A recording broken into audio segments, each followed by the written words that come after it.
All right, looks like we're good to go. Okay, call to order with the official, a copy of the Nebraska Open Meeting Act is available for audience. Thank you.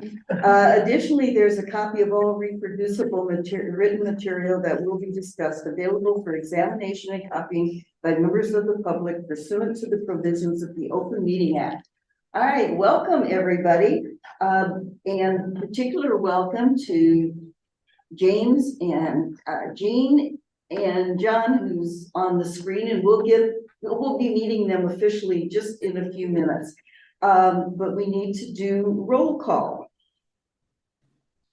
Okay.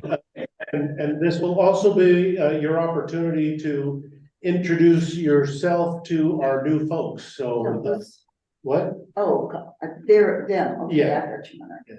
Okay. All right. Nick, are you doing that? Nick will take us through that. Here we go. Sherry Hofshire. Here. Brian Botsford. Here. Zachary Cheek. Here. Brenda Davis. Here. Michelle Dudley. Here. Crystal Dunning. Here. Jana Goranson. Here. John Gross. Here. Karen Harris.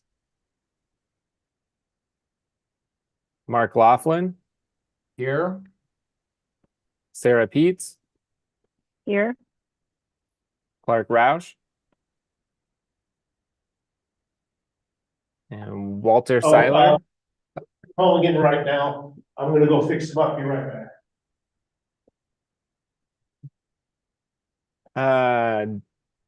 Jeannie Salerno. Here. And James Wright. Terrific. We'll see if we get connected with Clark. Next is approval of the agenda. Does anybody have anything they want to comment on with that? If not, I will take a motion. And during the meeting, since we're on Zoom, it's hard for us here to see who's motioning and seconding. So would you please say your name when you motion and second throughout the rest of the meeting? So it'll make it easier for Deb to take minutes. Do we have a motion for? Sarah Peets, I move to approve. Okay, Sarah Peets. Is there a second? Michelle Dudley, second. Thank you. All right. Take vote count, please, Nick. Yep. All right. Sherry Hofshire. Yes. Brian Botsford. Yes. Zachary Cheek. Yes. Brenda Davis. Yes. Crystal Dunning. Yes. Jana Goranson. Yes. John Gross. Yes. Karen Harris is not here. Mark Laughlin. Yes. Clark Roush. Yes. Oh, there you go. Walter Seiler. Jeannie Salerno.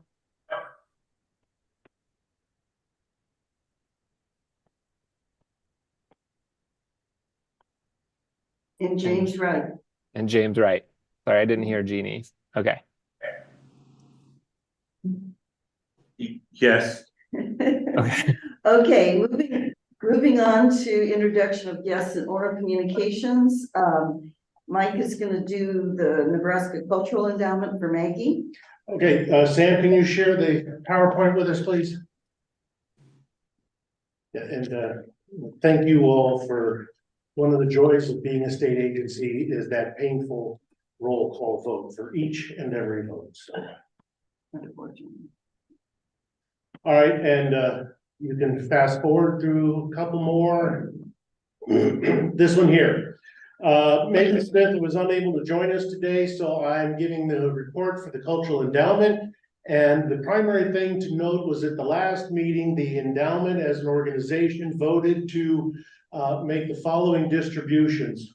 And we'll have an explanation as to the stability fund in a moment.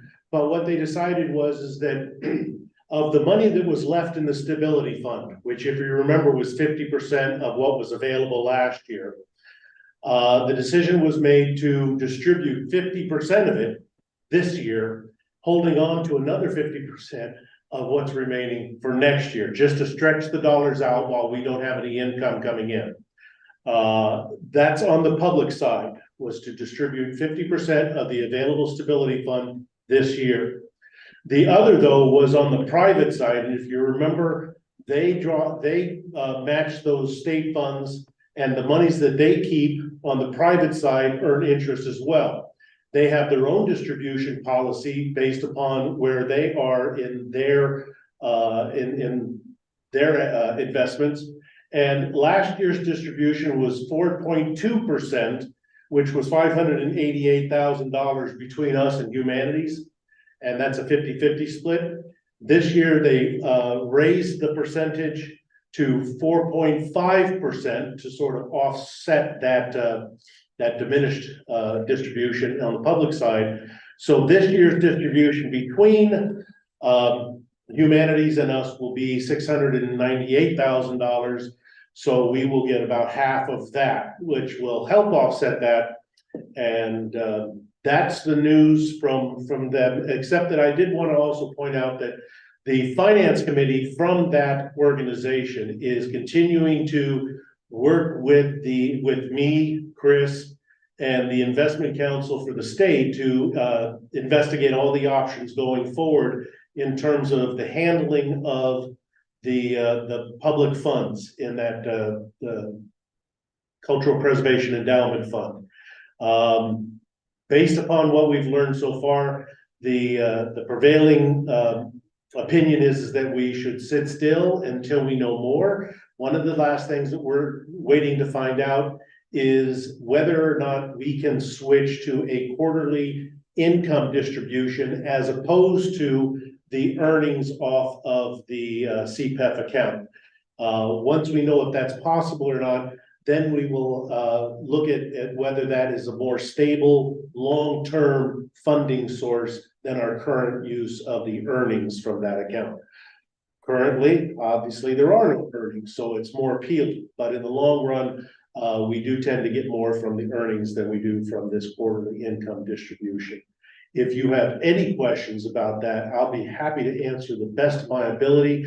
But just to suffice it to say, you heard the distributions for this year, and we will probably know more by June as to what the long-term options are for that fund. The other thing that we are doing is not taking any steps that would raise red flags for that fund unless we absolutely have to. We are being very conservative in what show we make for that cash fund. Any questions? And that is the report from the Cultural Endowment. There aren't any board updates underneath there? Nope. Okay.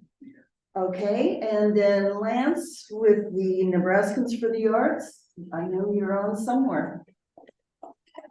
Good afternoon, everyone. A little quick report from the Nebraskans for the Arts. First of all, and I'll have you flip, to that slide there. We finished our strategic plan. It seems that's what everybody's doing right now, but we did a really pretty quick one. It took us about 5-6 months, but we really focused on some key elements that I think is going to really help us move forward as an association. And a couple of those obviously is, our main focus is on advocacy. So a lot of our focus is on that, but also there's just some infrastructural things too that we're going to be spending some time on. Arts Advocacy Day was I think a huge success. We had over 130 people register. I don't think we had 130 people. You always lose maybe about 10%, but still a great crowd throughout the day, and some people were in and out. So it was great to see a lot of you, and thank you for coming if you were able to come. And I think we have a great model moving forward here as well. So again, I've just received a lot of positive feedback from a variety of people.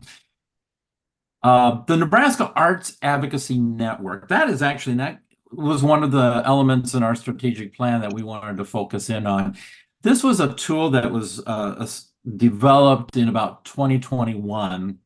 And what we're trying to do now is to really engage that advocacy too. And what we're trying to do with that is to have a representative in each of the 49 districts, someone who will be willing to be a contact person, a chain of communication between NAFTA and the districts.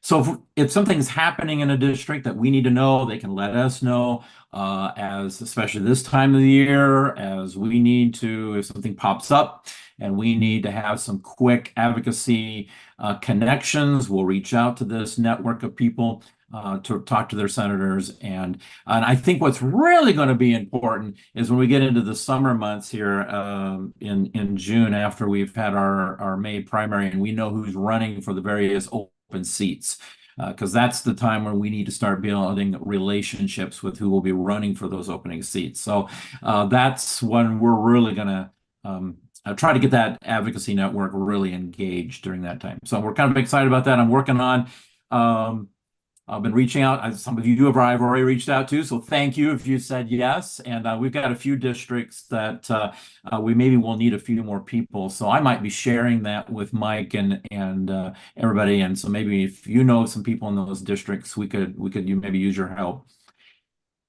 Poetry Out Loud. I know Ann's going to probably talk about this a little bit more in the agenda, but we help the Nebraska Arts Council out with the Poetry Out Loud state contest, which is this Saturday, March 9th. So if you're in Lincoln or close by, we invite you to come. As an extension of that as well, and Petra, my predecessor, she did a great job of organizing this. The Poetry Right Now, where we offer Matt Mason, our state poet, as an artist in residence, and we have him going to 2 different schools this spring to do a couple workshops. We're really kind of excited about that. And then I'll have you flip it to the next slide, please. And just a couple legislative updates. The art therapy certification, which we have really been focused on for many years, I believe we're going to get that done. We're in the final readings, so we'll just need to get the final reading about, get the governor to sign off on it. That's been a long time coming, but we're excited to be able to get to this point. We are monitoring, obviously, a couple bills, and Mike will probably talk a little more about this later, about the 1413 and 1067. The inheritance tax bill will also have some impact on the arts indirectly, so we're kind of keeping an eye on those. From a national perspective, there's a couple that I think are kind of interesting, and one of them is the Creative Workforce Investment Act, which would empower the creative workforce and be able to provide some funding for the arts and communities. And so we're going to be interested to see where that goes. The CREATE Act is also another one that kind of supports small businesses in the creative industries. Again, providing some federal resources for those entities. So 2 out there that I think we're going to be looking at the national level. But as you know, they're not really quick on getting some things done at the national level. So I'm not being real optimistic anything's going to happen on that this year, but at least it's out there, and Nebraskans for the Arts has at least put our name on there that we support those. So those are a couple of the things in the legislative updates. Are there any questions from anyone? Okay, thank you very much, Lance. And congratulations, Lance, not only because it was your first time doing Arts Advocacy Day, but because as far as we know, that was the largest registration of attendees we've had. So wonderful, wonderful job. Yeah, it really was. Thank you.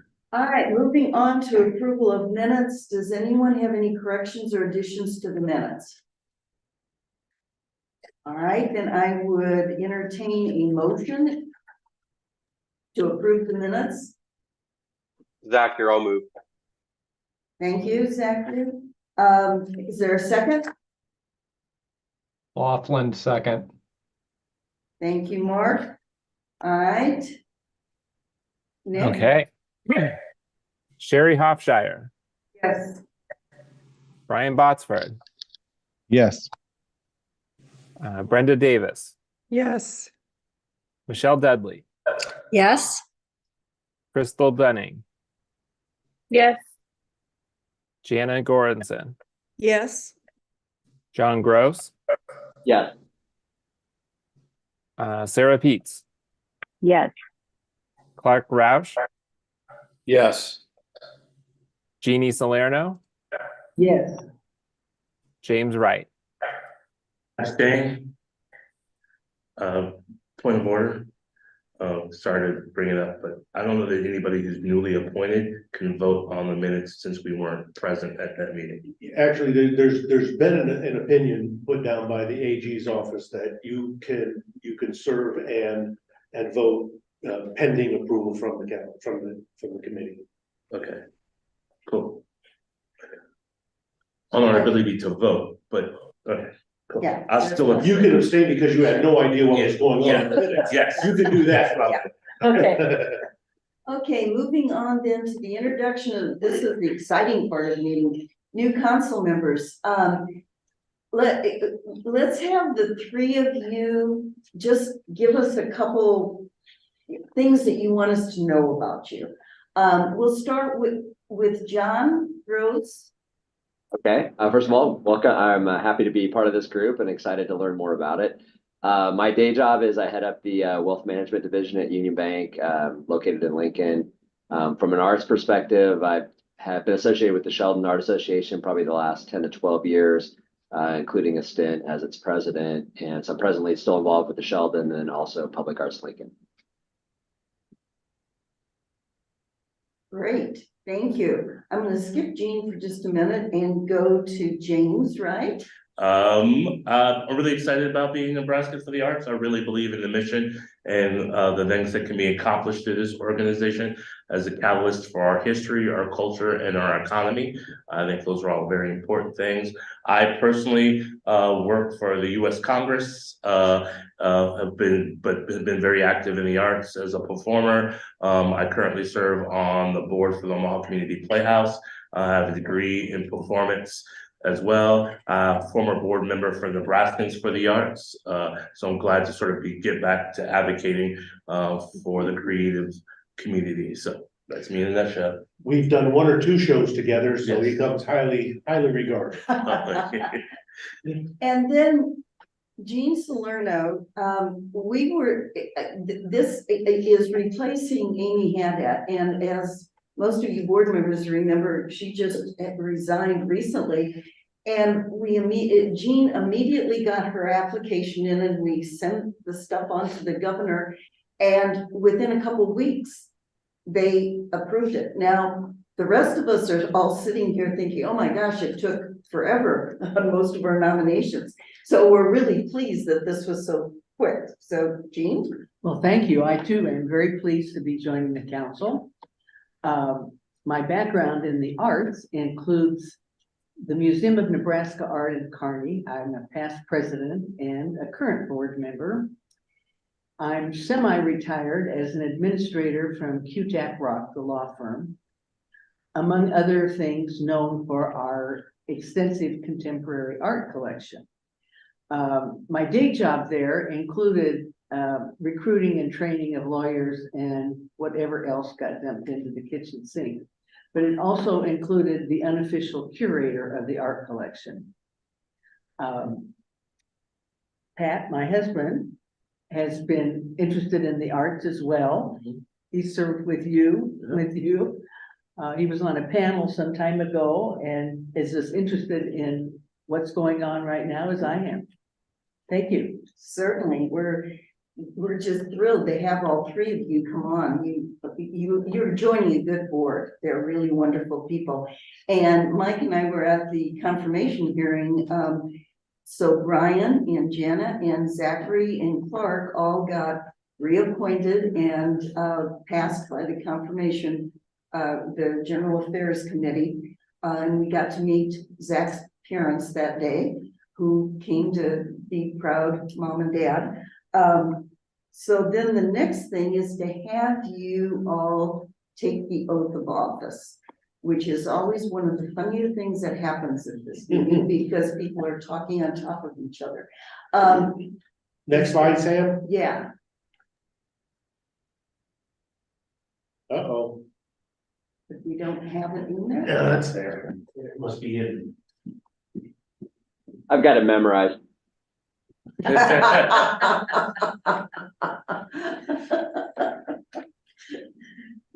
We'll get it up in a minute. I think if we get you started and then just try to have everybody try to keep up. We've tried it where I've read and you've responded and it's embarrassing. So it'd be easier just to have everybody say it at one time if we can. If it can come up, if not, we'll have to do it at another meeting.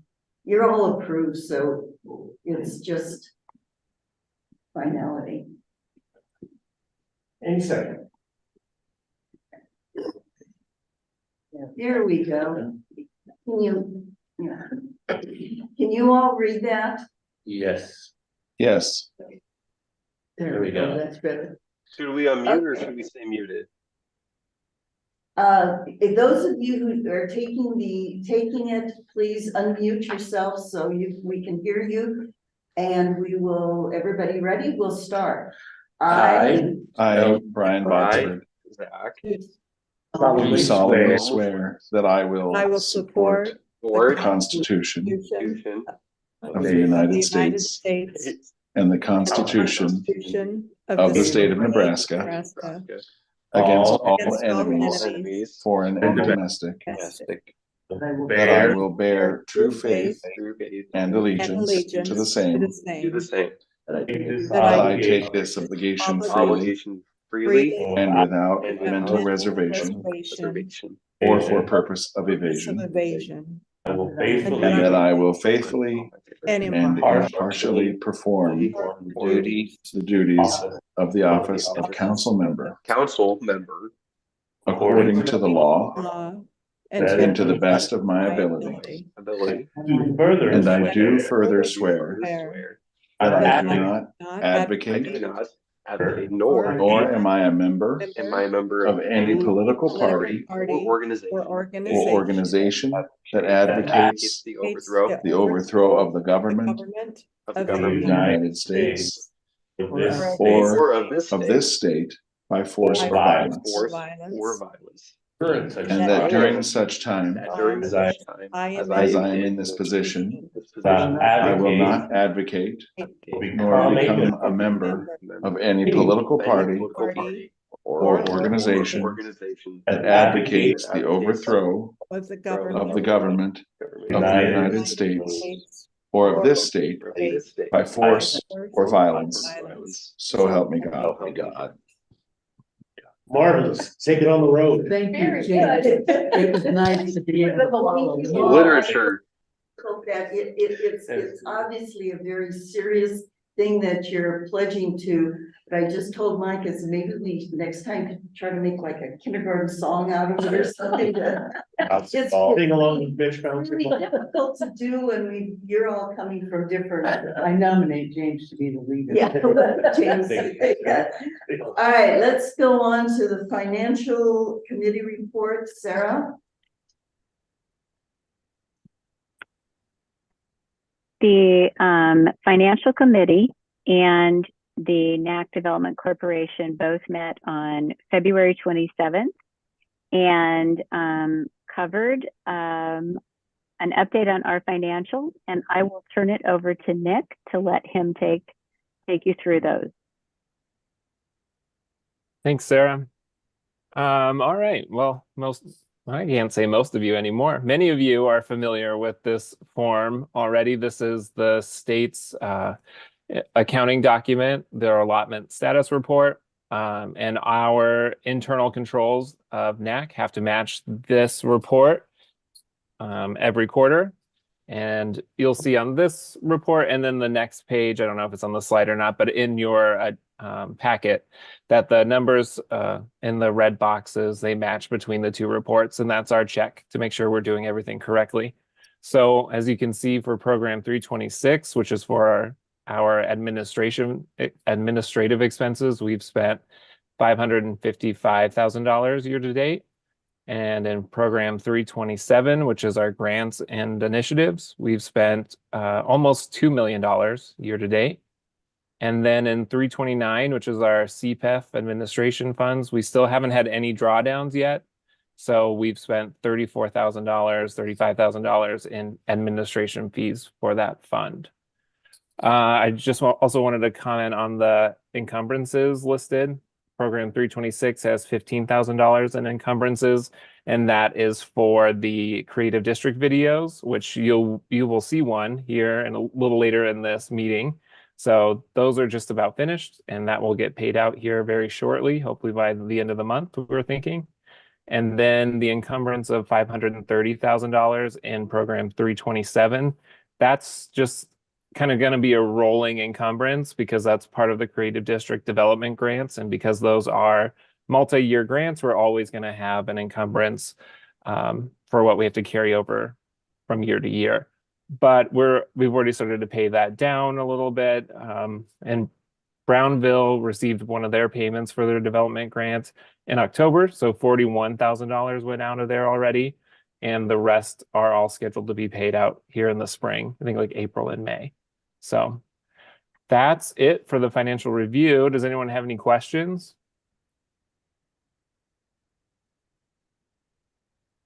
And the allotment summary is the next page, Nick. Oh, okay.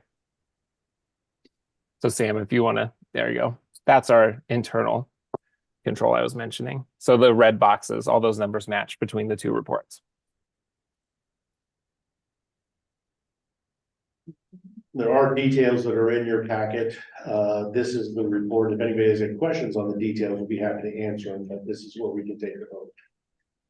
Quick question before we proceed. Sure. Do I better understand the encumbrance and how it is reflected in the total budget? Yeah. So this year, if I'm reading correctly, of the grants, there was an allocation of about 3.6 million, is that correct? But is the 500,000 essentially an encumbrance? Did that come out of the appropriation for this year?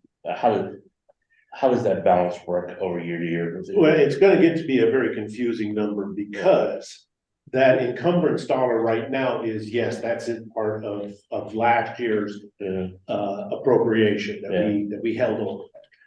However, that represents multi-year grants, so that this time next year it will represent some of FY23 and some FY24, and you can see it will continue to compound over the years. So at any one time, what that encumbrance will mean is simply the dollars that we have set aside at the end of each year that need to be paid out for those grant periods. So there won't necessarily be a direct reflection in the appropriation for that you see on the left-hand side until it's paid out, and then it will be reflected. This is our first year in, so we're waiting to see how it works in that's theory. Okay. We're waiting to see how it works in practical application. Other questions? All right, then we have a motion for approval of the agency financial report. Who was that? Sorry. Who moved? Borenson moved to accept it. Is there a second? I heard a second. I heard a second, but I don't know. Second. Oh, thank you. Thank you, John. All right, Nick, take the roll, please. Yep. Sherry Hofshire. Yes. Brian Botsford. Yes. Zach Cheek. Yes. Brenda Davis. Yes. Michelle Dudley. Yes. Crystal Dunning. Yes. Mark Laughlin. Yes. Sarah Peets. Yes. Clark Roush. Yes. Jeannie Salerno. Yes. James Wright. Yes. Okay, the CPAP report, Nick. Yeah, I was excited to go on mute there for a second, but never mind. Yeah, so the CPEF report. So this is our stability fund. Just kind of a breakdown of how it's looked over the last year or so. So we've reported on this to you all before, but in essence, this was created, just some history for everyone. This was created to hold excess funds from CPEF drawdowns in the good years to save for a rainy day. And so in 2023, that stability fund was up to $606,000. And then over the last couple of years, well, year or more, we haven't had any drawdowns from CPEF. So we've had to dip into the stability fund to help make sure our grant payments are steady for all of our grantees. So in 2023, it was decided that they would give up 50% of the stability fund to NAC and Humanities Nebraska, which took the fund down to $303,000. So this year, when we were looking at what to do for funding, the balance had grown to $314,000 with interest. And since we don't have any drawdowns from the CPEF and we don't know when the next one will be, the NCE board decided to give out 50% of what was remaining in the stability fund. So as you can see in the highlighted in green with the red box around it, and this for 2024, the distribution we are expecting is $110,000. $157,000 is 50% of where the fund is, but NAC gets 70% of that and Humanities Nebraska gets 30% of that. So that leaves $157,000 in the fund for next year if we run into a similar situation as we are in this year. Any questions about that? It's kind of a fast run through. Yes, I'm sorry, I have to ask. But Sure. So so is there any anticipation on what is the source for replenishing this fund? Funny you should ask. Next slide, please. All right, so this is just tracking our CPEF balance throughout the year. The blue line is the corpus amount, the $13 million that is transferred over from the state every year. Well, $1 million, but that's where the fund is. $13 million corpus. The green line is the value of the fund throughout the year. And as you all know, and as you can see, it's gone up and down throughout the year. So we dropped pretty low in October, but then have had a pretty strong recovery the last couple of months. So the CPEF balance as of December 31st was $12 million, $12.7 million, with the corpus of 13 million, leaving a difference of $229,000 underwater. And then just wanted to point out that these are all of December 31st. So we have already processed the transfer of this next year's $1 million. So that's not reflected on here because that all happened in January. So as of January 2024, the corpus of this account is $14 million. And we get our reports back on the balance of this fund are pretty slow, about 6 weeks or more behind. So once I get a new balance, I'll make sure to let everybody know how we're looking. But as of the 31st, this is where we were at. We should know in the next couple of weeks where we ended up in January, but as you can see, the last 2 months, there's been over $1 million increase in the balance of the fund. So to answer your question, we are hopeful that it may happen next month if we have another rise like we did the last 2 months. No guarantee, but it's one of the reasons that Chris and I felt like we could go ahead and take the 50% was because things were looking rather positive at the time. Yeah. And then your last slide. Yeah, so this is just to kind of put everything in a little bit of perspective for you all to show the beginning balance and the income and expenditures over the last year and this year for the CPEF fund. So you can see our income being the CPEF public side earnings and then additional CPEF drawdowns. We can draw down 6.25% of the corpus.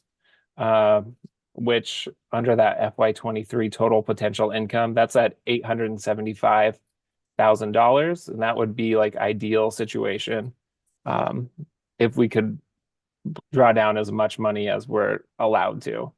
And if that's the case, then at the very bottom of the FY23 column, we would have $919,000 left over for next year. But if things continue as they have this last year, right under that 919 is a very small $150,000, and that's where we would be if we had to continue next year the same as this year, which means we'd only have about that one more year where we'd be able to keep funding everyone as they're used to before it would start taking hits. So, Mike, do you have anything you want to add about this slide? So in a nutshell, as you remember, when things were good with the market during COVID and things were bad for the organizations, we increased that distribution to 780,000 because we could. Things have not been as good. We returned it to the pre-COVID level of $380,000. That's what's being distributed for this, in February was distributed. We would like to keep it at $380,000 again for next year. To do that, we have to utilize a little more of the private side of our reserves.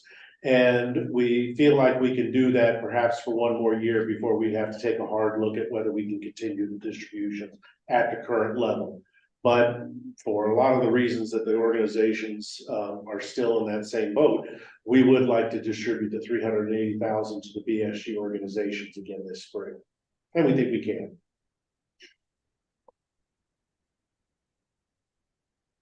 Any other questions?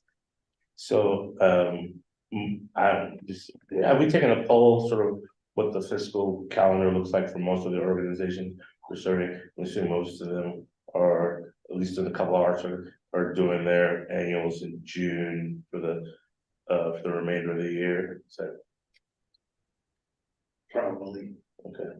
So we inform them, this information becomes available to them when? Well, we have until we determine the awards, which we don't actually do until May. Okay. But for our purposes, for our budgeting purposes, we need to know that going into when we start our budget process, which is in April. So that the organizations we're serving would have significant notice. Yeah, we let them know if we anticipate, and that's why we look at this at this time of year. So that if we were to come to you and say, we have no more reserves, we're gonna have to reduce the distribution, then we could go ahead and start to inform them as they're putting in their application so that they do have that knowledge in advance. If and when we ever do have to, as we did when we lowered it from the 780,000 to 380, we give them as much advance notice as we can. Okay, anything else, Nick, Mike? Good, then financials are complete, thank you. Moving on to grants and artist programs, the teaching artist roster. Jana? You were chair of that committee. Sam, can you move to the next slide, please?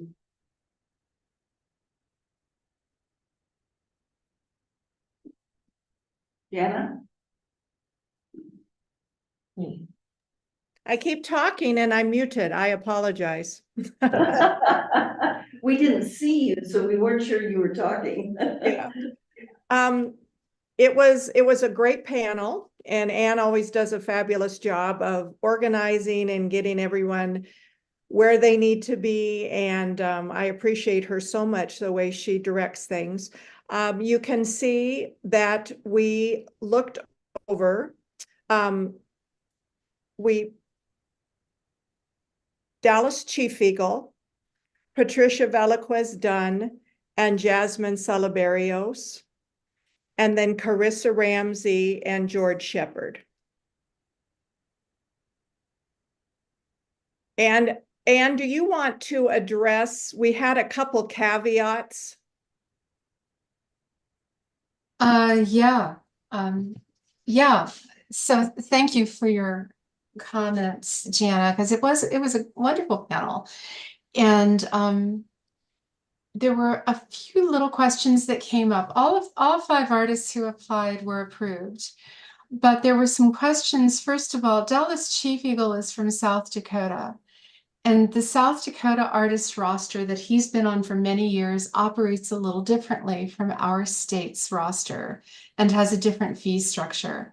So he seemed to be assuming that our roster operated the same way. So long story short, he was approved for the roster, but following our meeting, I called Dallas and had a good conversation with him to explain that our fee structures are different, possibly just a little lower than in South Dakota, and that the way we manage the program is a little different. And I wanted to make sure he was okay with it. He assured me that he is. And so we had a great conversation, and we have an orientation meeting for all of the new artists next week to talk about how our program works.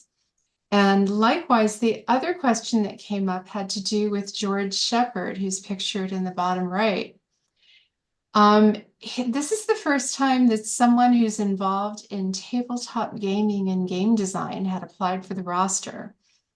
And so some of us who are less familiar with that world had some questions about what it means to be an artist on the roster, how he'll frame what he does as an art form. He helps people write original stories and develop storylines for the tabletop gaming program. So one of the panelists, Barbara McKillop, said she would be happy to work with George to help work with him and flesh out his curriculum. Likewise, George, I reached out to him and he was delighted with the idea. So in the near future, George and Barb will be working together. She's going to attend some of his tabletop game sessions, and she's going to look more closely at the sample curriculum he originally provided and help build upon that. So I'm feeling a lot more confident that we'll have a really interesting new artist, unlike any other on our roster, and that Barbara McKillop's mentoring will help shepherd the process along a little. So those were the 2 questions, but I'm really delighted with all of these artists joining our roster. And they can be found on our website, by the way, if you ever want to look up detailed information. They're under the artist roster on the Arts Council website. And just one more point to add, thanks, Anne, was I feel like it's a very diverse offering.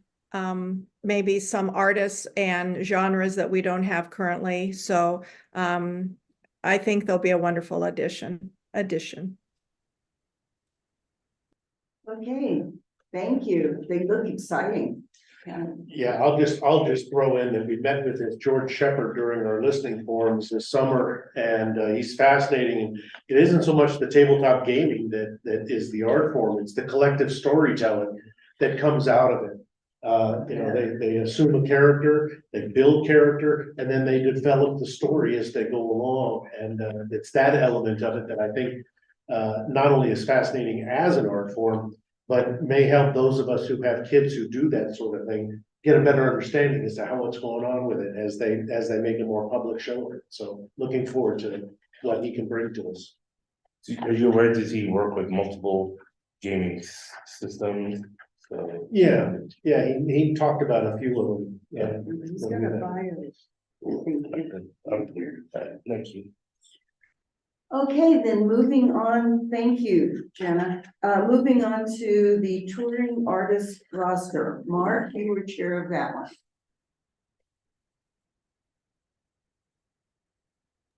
Yes, I had the pleasure of chairing this panel. The reviewers it was some of the more robust conversations I've had. It was a great panel, excellent discussion. Not everyone was selected, but the 2024 new artists who were selected are set out in on the slide that you can see. And with that, I might just stop. I'm happy to answer any questions, but again, Very good panelists, good discussion. And Rachel, did you want to chime in and talk about what we do for those, the artists that weren't selected and what we do for them? Absolutely. And I would say too, like Anne talked about, we had a couple of provisional acceptances onto our roster as well. The panel, I was really impressed with the panel this year. They really took the professionalism of the touring roster very seriously this year. And so the Dolce Vita duo that you see on the slide, we worked with them to create a better contract that would be better for them and for the presenters as well, and really answer a lot of questions and make sure they were both covered when they tour. And then the trumpet ensemble, we really wanted to see some more professional marketing pieces from them. And so we're working with them to create those and help them make sure that they're presenting themselves in the best light possible to presenters, and that the presenters can then market that event to their community.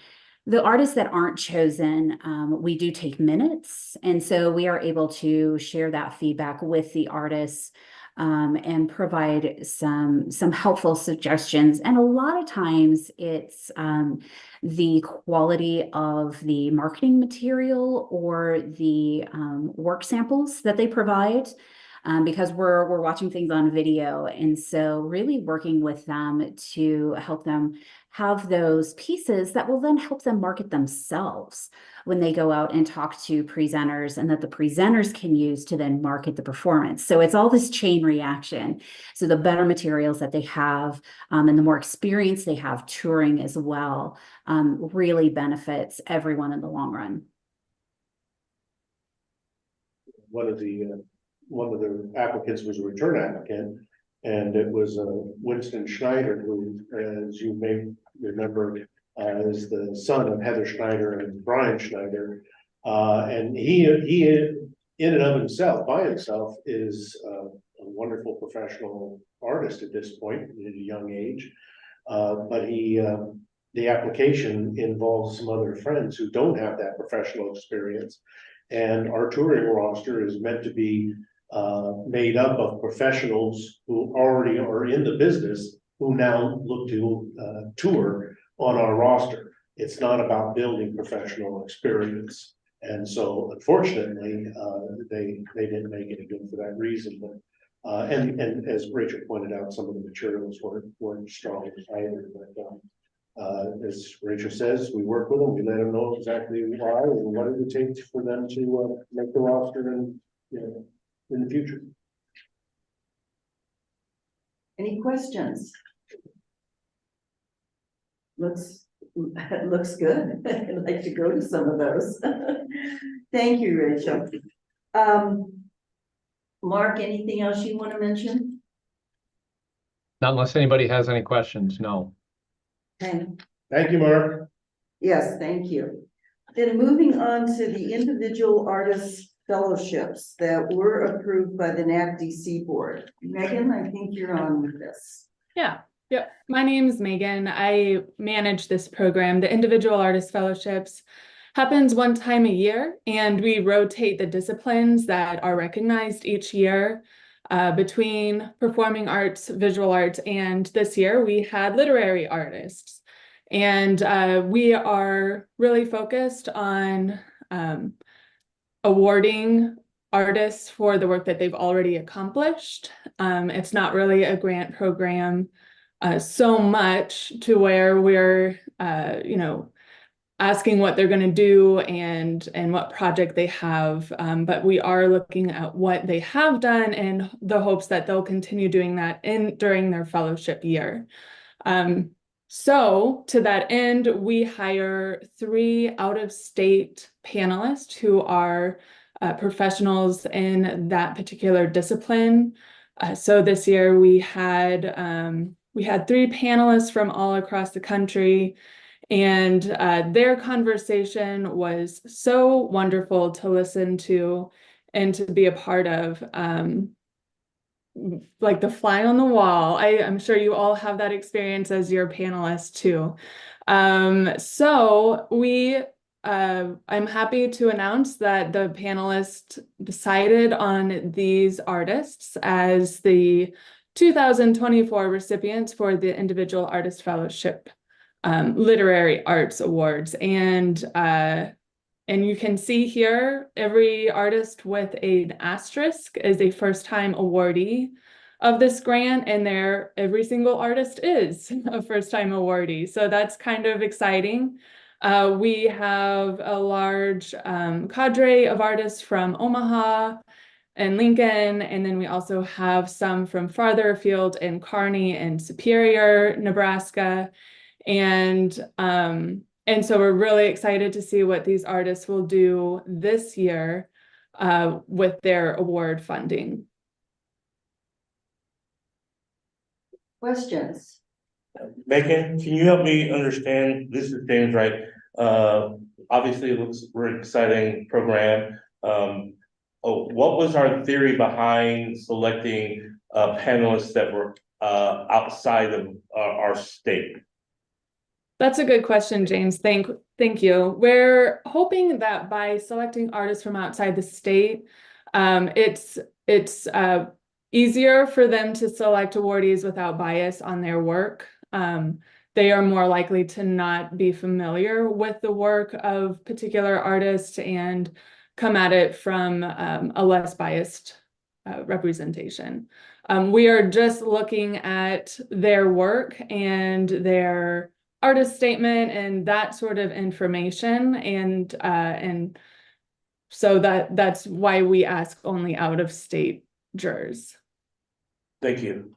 Well, and we also, as a point of information, we include out-of-state jurors for like the basic support grants and all. So this is not the only time that it includes people from elsewhere, people who also have been involved in the same kind of grant process. Any other questions? Thank you, Megan. And who is doing the floating deadline report? That's just informational. Okay. If you see any grants in there that you have any questions about, you're welcome to answer any questions that you have. But that's just so you can see the breadth of the floating deadline grants that we give out during any particular grant period. Yeah, and if you haven't had a chance yet under tab 3 to look at how many grants there are that are given out in that floating grant, it really is impressive how many different groups are impacted by the monies that are going. Any questions on any of the grants and artist programs at this point? Okay, then let's move on to reports and discussion items. And I get to start out with my chair report. I have a couple of things. First of all, I really want to thank board members, those of you who attended the Arts Advocacy Day last week. I'm not going to go through Mike's going to mention it and Lance has already talked about it, but I did want to give a couple of perspectives. Besides being the biggest group that there has ever been, it was interesting that there were some of these people that we've seen, a lot of the people that have been seen like in the listening forums and all and are connected to creative districts and things around the state, but there were a lot of new people. And most of the new people were connected. They came in because in the afternoon, there was a creative district funding fair, and they were in part of the creative district program. And I think, at least from my perspective as an old timer, having been to this since it started many years ago, it was so many of these newcomers were really so awed by the fact that, wow, I can do advocacy. It's like it opened up their eyes to what advocacy is and how it's one of those things that you sit out in your little cubicle somewhere out in the state And you don't realize how easy it is to talk to a senator or to band with other people to bring up these things, and how important it is to be heard. You know, all you have to do is send a quick email to a senator if you want to be heard on an issue. You know, I support or I reject certain bills. And I think that their eyes were opened, and the excitement was just, it was so evident in the room. And then there were former state senators who also were in the panel. And it was a good panel that you put together, Lance, on that, who brought information. And you could really, again, people were learning so much. There were a couple of people from Mid-America Arts Alliance who also opened up the perspective of things that are available. So it was a really good day that I think people learned from, and I hope empowered them to feel that they can now be a part of the big picture and have a voice. So again, thanks to those of you who represented the Arts Council there as well. Another point that I'd like to bring up is an invite that the National Assembly of State Arts Agencies, which we are part of, which is part of all of the state arts agencies in the country, as well as the territories, the American territories. And some of you have attended some of the Zoom sessions that they've had since you've been on the board, they've had occasionally. But they are having, they have an assembly, and usually it's every 2 or 3 years, and they haven't had one since COVID. But they're going to have one next fall, and it is open to all staff and council and board members, if any of you are interested in attending. Now, the Arts Council does not have funds to pay for it, so you have to attend on your own dime, but it is in San Juan, Puerto Rico, and it's October 23rd to 26th. And if any of you are interested, we can certainly get you the information about it. But I will put it out there. The staff will be going, Mike and I will be going, and they'll have sessions on so many different things from a national perspective, many of which are applicable to us as well. Anything you want to say on that? That covers it. Okay. Then I have another thank you. You all, those of you who are on the board, received a letter from Mike back in December. It was before the end of the year, asking you to consider a donation to the NAC DC fund. And I want to really thank all of you who have responded. I know some of you might, if you still want to, you certainly can. And things like that tend to fall through the cracks sometimes. The funds are used for those things that a state agency can't use their funds for. Simply things like the gallery receptions where there's alcohol involved, or other kinds of things like that, or things like Arts Advocacy Day in helping support that. Though because it's an advocacy, we can't be involved in it. There also is a very small, but it is a bonus for the staff at the end of the year. So there are some other things that those kinds of funds do cover. So if you are so inclined, thank you. And I would just say an extra shout out to Mark, who was extremely generous in his donation this year. Then the last thing that I have to bring up is a discussion that is ongoing that I'm going to turn over to Mike about the September board meeting and the date of it and location and all. Yeah, this is something for you to consider. As you remember, we have 4 board meetings a year. The 2 in the winter are virtual. The one in June is always held here in the office, and then the one in September, then we usually take the opportunity to visit other communities. We've been in York, we've been in Lincoln oftentimes, we've been in Grand Island, and it's an opportunity to see other communities and oftentimes where the board members are and such. And right now we don't have a location for the September 10th meeting. Well, as you know, we've also been considering two other activities this summer, a statewide arts conference, yes, I said that right, that we do every other year. And we've also been working with Lance about the idea of a second cultural districts convention. We had the one in conjunction with Arts Advocacy Day, as was pointed out, and we think that we'd like to have another one during the late summertime period for them to be able to focus on some of their common issues and resources and opportunities.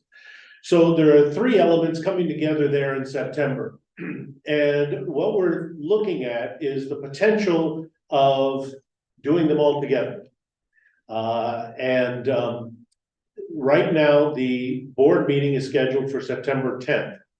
And we are talking about holding a statewide arts conference / creative districts conference in Beatrice during that time period. The opportunity being that we could bring everybody together for the creative district portion of it. There'd be an opportunity to have a board meeting in conjunction with that gathering of folks. We could have an informal gathering afterwards where you guys could spend a little more time learning about the creative districts and the community in which you're in. And then the next day, we would have the statewide arts conference as a means of pooling our resources, our staff capacity into a single effort, but also looking to maximize the experience that not only the creative districts, but the artists and organizations that come together for the creative districts program, and you guys to learn from each other and learn about the different possibilities. Again, none of this is written in stone. It's something for us to consider. So the September council meeting is currently set for September 10th. We have a 2-week period during that time period where it is possible to do these three items together. Right now, the preference amongst folks attending conferences and the creative districts would be a Thursday, Friday gathering. And obviously your meeting is on a Tuesday. So either the 12th and 13th or the 5th and 6th. The other possibility is to hold it on the 10th and 11th in the middle of the week, and that's not out of the question too. Your only thing to consider today is that something that would be of interest to you to try to tie it into those other experiences? And would you, if there are any or a number of you that are absolutely frozen into that September 10th date at this point, then we would work around that. But it was just looking at the possibilities. We think it could be an exciting gathering of folks and to tie you guys in with that, but we just want to see what's possible this time. So it isn't something we have to decide right now. We wanted to make the opportunity available to you, and we will probably send out a questionnaire here very shortly to get your availability and your interest in participating in those other events. If it works out, then we have the meeting on the 10th, and it's not in conjunction with these, that's fine, we can do it that way.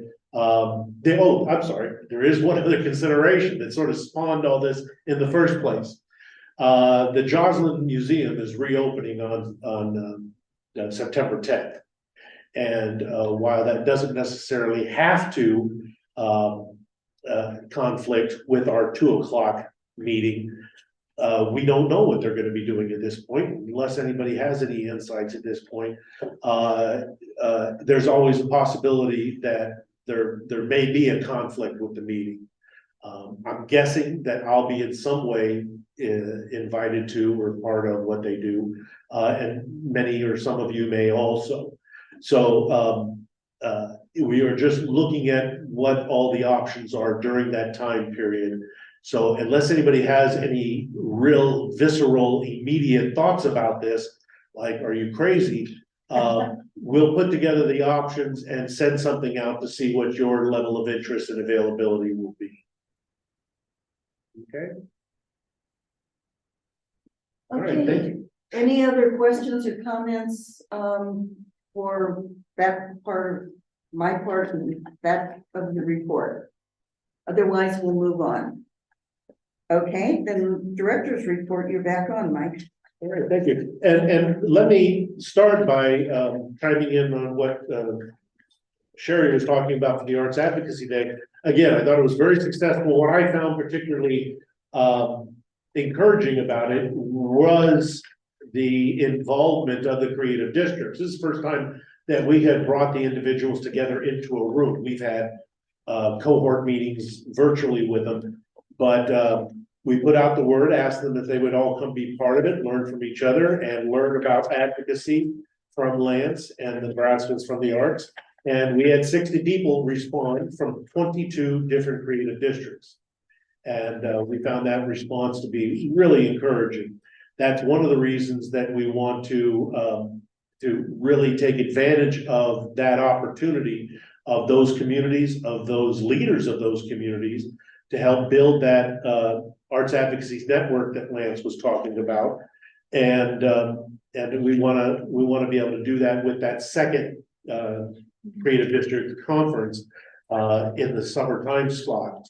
So that's a large part of why we're doing that. So it was very successful in terms of, as Sherry mentioned, new people from the creative districts.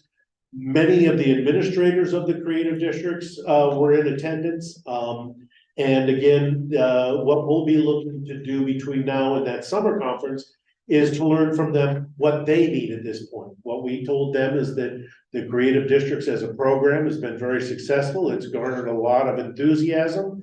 Now we need to know where it's going to go from here, and a large part of that will be how much they want to invest in that effort, how much they want to be part of telling their own story, of being their own advocates, and working together in a unified way. And that's what those meetings will be going forward. So we'll try to learn between now and the summer what they see for themselves, and then we'll mold a conference around that, as well as plans for going forward. So Arts Advocacy Day, very good. The main thing that we need to do today is to approve the strategic plan. And so in your packet, you have laid out for you the final draft of the strategic plan. And this is, I'll be honest with you, it has changed very little since it was presented to you in December. There were a few tweaks for the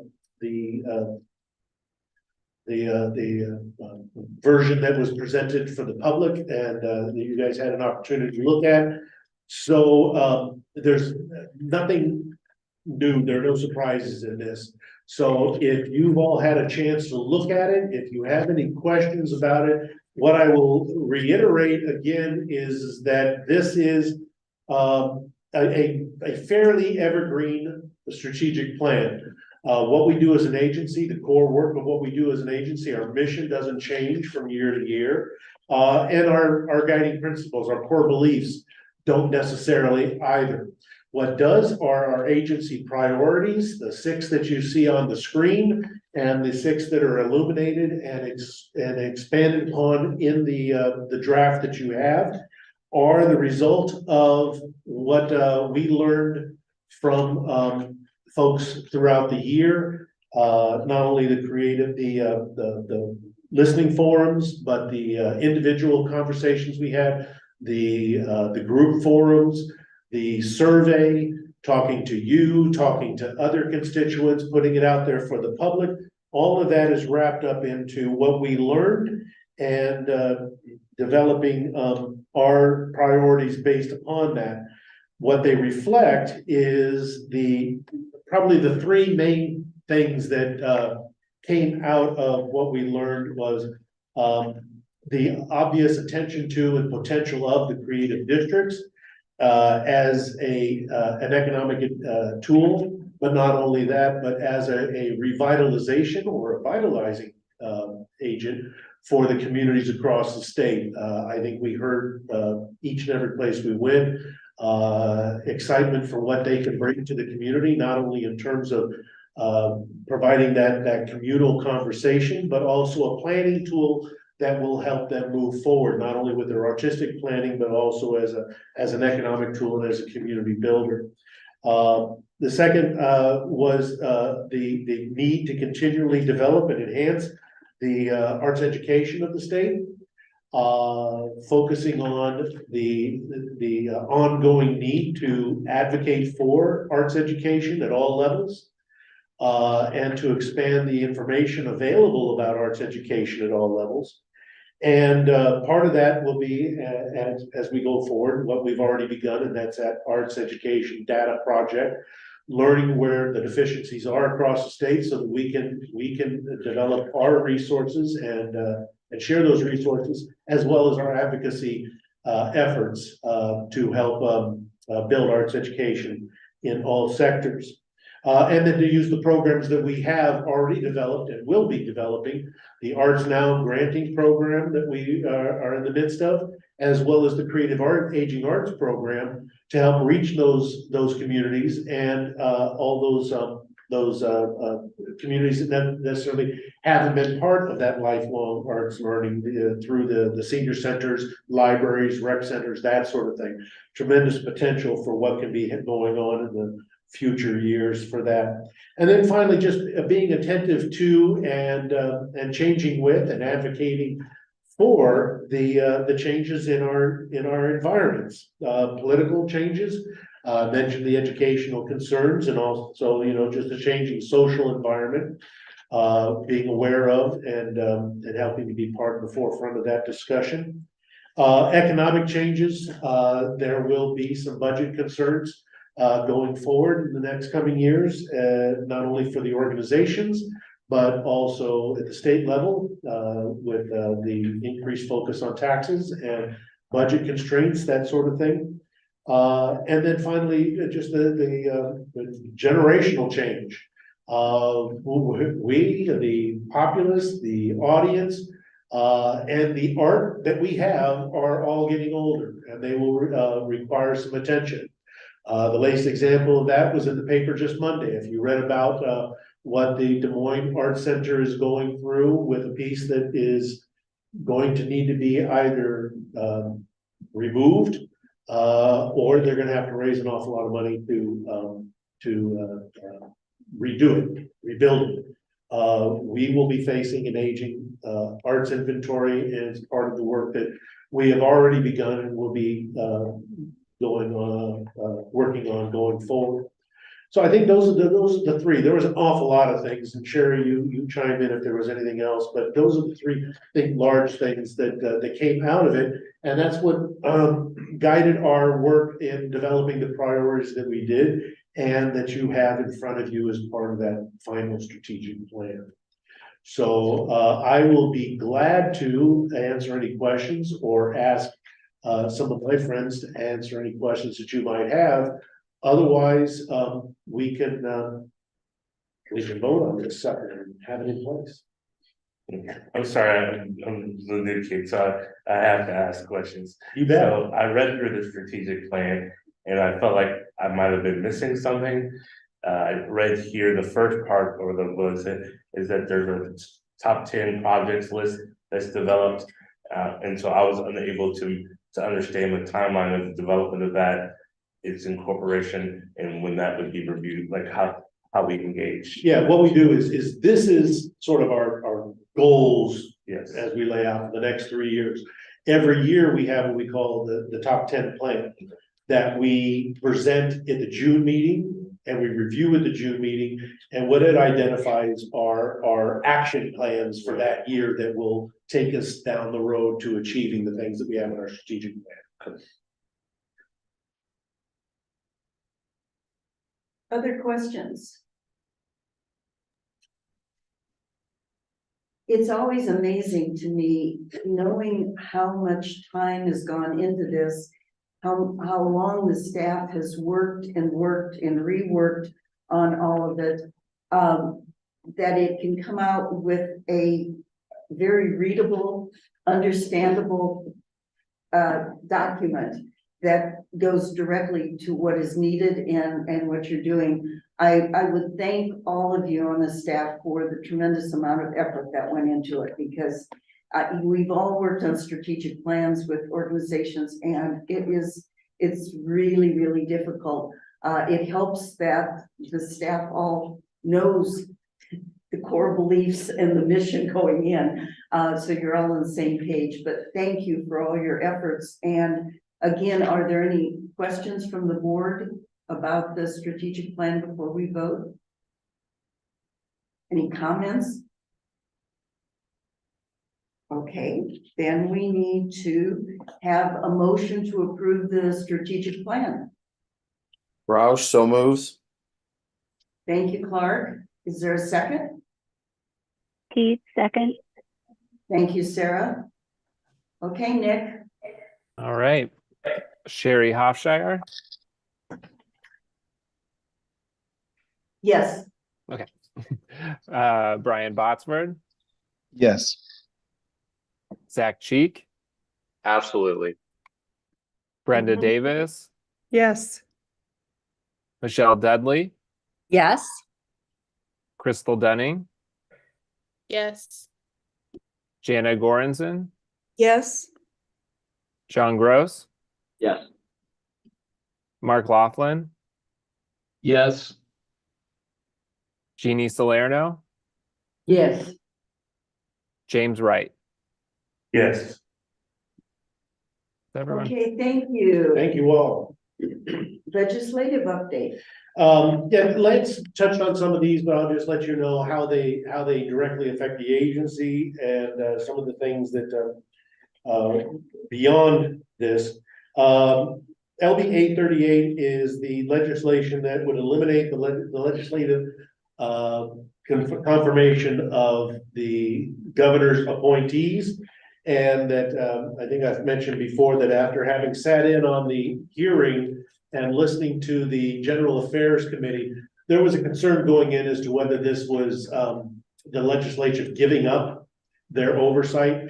And I think that it's more a matter of they just have a very tight schedule. And that if you look at what the mission of the General Affairs Committee is, it's to oversee things like tax and horse racing and liquor sales and things like that. And then on top of all that, they have the Arts Council. And it's just really not what they're about, what their purview is. And the history of it is that there didn't used to be legislative oversight until the 80s. And then the legislature during the Jesse Helms period said, well, we want to know who's on that committee. And not that they all speak with a Southern accent, but and so they began it back then. Long story short, the legislature it's just something that they feel they don't need to. The governor makes his appointments. He does a good job. The governor, I will say this, took the three recommendations that we made and without any real questioning of them, did appoint them. And so it would seem as though the whole operation is just a streamlining of the operation. And if it means that we get our appointees on board that much faster, for now, that's a good thing. It is still in committee, though. It has not made it to the general file, so we will see how that does. 605, as Lance said, is gonna be law. That's gonna be good, and then we can look at some of the other art there, the other therapy licenses. But this is a great achievement, and I had the opportunity to thank Senator Albrecht directly for her work. She just slaps me on the shoulder and said, "Can you believe how long this took?" So she was very glad to be working on it as well. LBA 1197 is the one that one of the ones that we're looking at. In real short order, what it would do is loosen some of the constrictures in the language that determines what we can use the Sports Arena Facility Finance Act monies for. Right now, the way it was originally drawn up, it was for very focused projects. And now that we have redetermined last year the language as to what that money could you use for, this then just opens up more of the dollars so that it's a little bit freer. And they added the language to the bill through amendment 2379. The amendment was included with the bill, which is now to go into the general file. So we are just waiting for it. It is a speaker's priority bill. So chances are very good that it will get acted upon this session. So that one's a good one. LB 1413 is the one that we mentioned before that would sweep money, as they say, from the cash fund. And the one that it would sweep from is that very fund, the Sports Arena Finance Act money. And it's the future fund. So if they build another arena, the monies from around that arena would not go to this fund. So it would dry up what would be an important augmenting source of funding for the Creative Districts program. We worked hard, and thank you to the Stinners, to Sherry, to anybody from the board who dropped a line.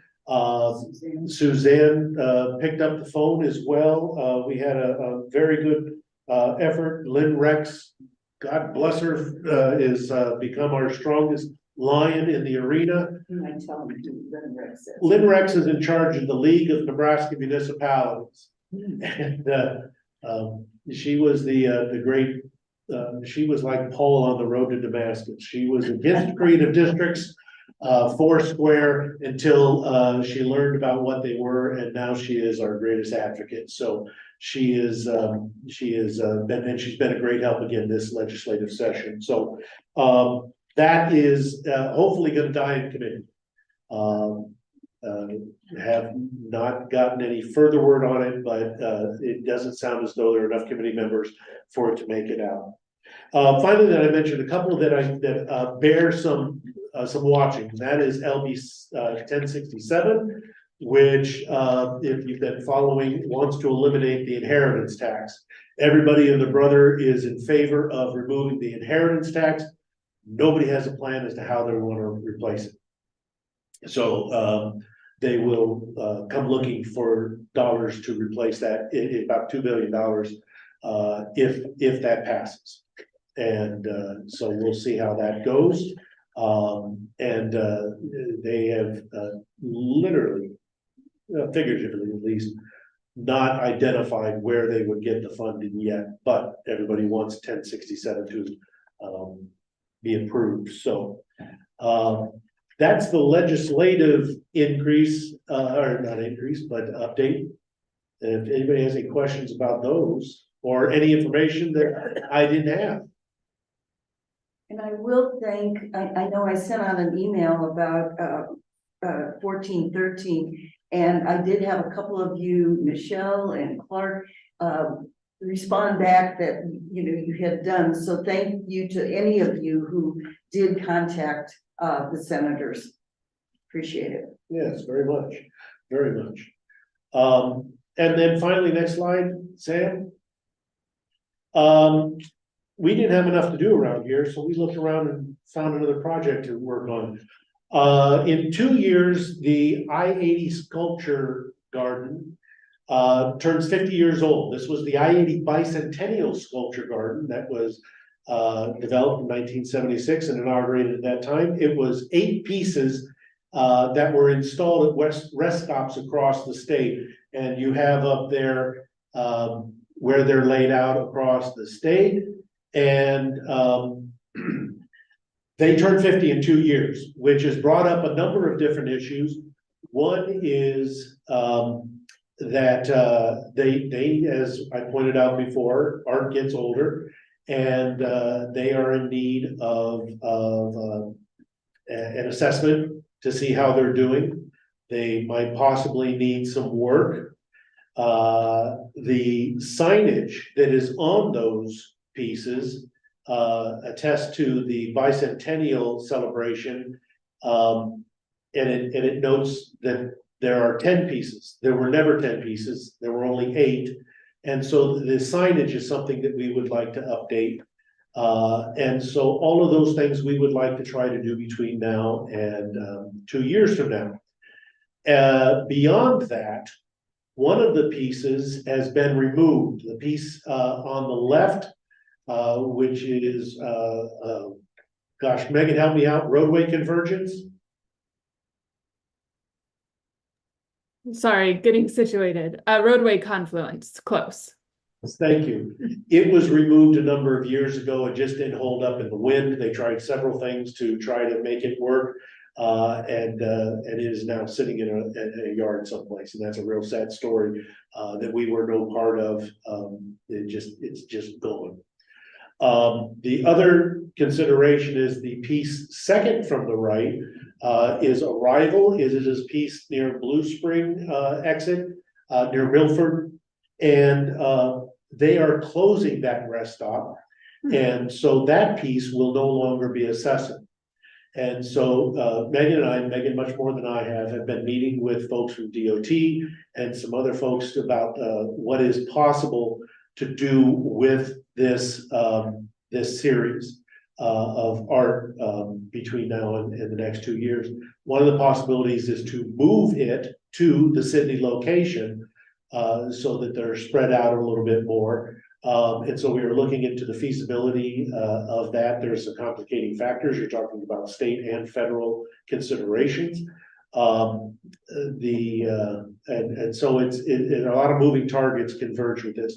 But because this project is there, and we are looking to see what other things we might do to take advantage of this. And we are looking at the possibility of expanding the idea of the I-80 sculpture garden to including other sculpture gardens within the I-80 corridor. The Omaha sculpture gardens here in Omaha, Lincoln, Grand Island, Kearney, all the way out to Gehring in the new sculpture garden that we helped make happen last year. To make it more of a statewide and to broaden the idea of what that I-80 sculpture garden could be. And then to work with the Department of Transportation, Department of Tourism to make this a real showcase for the state during the semi-sesquicentennial. Say that fast. Yeah, you literally have to say half of 500 years to describe the 250th anniversary of the country.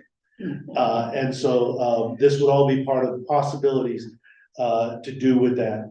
So at this point, this is to let you know that there are elements of it that we will be part of. We will do an assessment, a conservation assessment to see where they are, to see what needs to be done. We've already started talking with entities like the Cooper Foundation, possibly the Keywood Foundation, on being able to support the work that would need to be done to take care of the pieces as they are, and to possibly move Arrival as part of that process.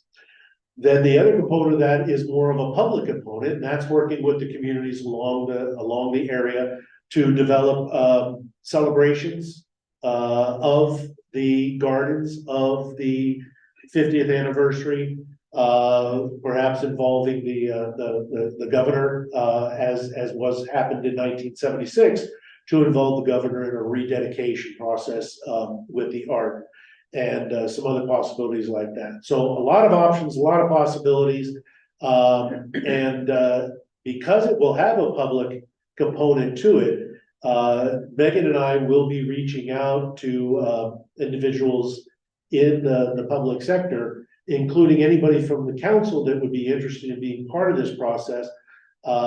Gretchen Peter from Gehring, as well as Rita Stinner, have already said that they would be interested in being part of the process. Art Thompson from the Cooper Foundation. So we've already elicited a lot of advice, a lot of suggestions, a lot of input. And we are now looking at to see what is actually possible between now and 2 years from now. That's the new project. So a lot of potential there.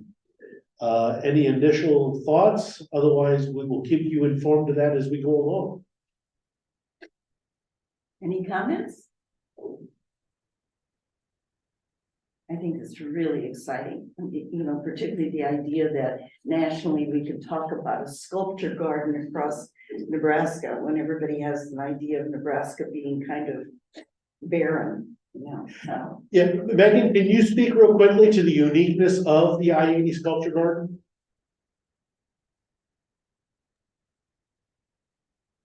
I'm coming. I think I'm on. Yes. Yes, Okay. you are. Sorry, it just takes a minute, but yeah, we're pretty certain that this is the only sculpture garden that spans an entire state. It's certainly the only sculpture garden that was created for the bicentennial of the United States celebration. And one of the things that is potential that we're really looking forward to as a possibility is that with the 50th anniversary of these, there's the potential that they'll be able to go onto the historic registry of the United States. So that would be, a real diamond in Nebraska's crown, of course, to have this as a historic registry entrance. But as far as we know, this is really the longest and the only sculpture garden that spans this distance and was created all at the same time in honor of something like the bicentennial. There was a number of pieces done, stories done through public media at the time, as well as some other documentaries that were done, and we have some of those that we'll share with everybody. And our hope would be that public media would also be a partner in this to do a story about the rededication and perhaps the expansion of the garden to being 500 miles all the way across the state. And just one more element of this is that one of the other things Megan has been working on is a database of all the public art across the state, not only within the creative district, but everywhere. And so the hope would be that we can begin a relationship with the Department of Tourism that would focus on this project and its 50th anniversary, the expansion of the corridor of Sculpture Garden, and then eventually make the ongoing tourist possibilities of the statewide arts just part of something that they do through their passport program or some other unique program that we can devise. So lots of potential for helping not only the public art, but the creative districts across the state. I got two other things that real quickly, just to let you know that I mentioned before that the governor has an executive order saying that he wanted all the agencies to tell their people to go back to the office. And that's been kind of a roller coaster. Just to remind you, we are an independent non-code agency, and so we are not bound by the executive order. We have taken elements of it, measuring our work both at home and in here, but to sort of be in the what's it called when you're transparent? Well, just to be going along with the idea of the effort to maintain that we are concerned with what is the production level when we are working at home or in the office. So we are measuring that in what we do, but that for a lot of reasons, a small nonprofit or non-code agency like our own, it is advantageous and beneficial and actually serves our mission better to remain with our hybrid schedule. Everybody is in the office at least 3 days a week, and the office is always manned 8 to 5 every day.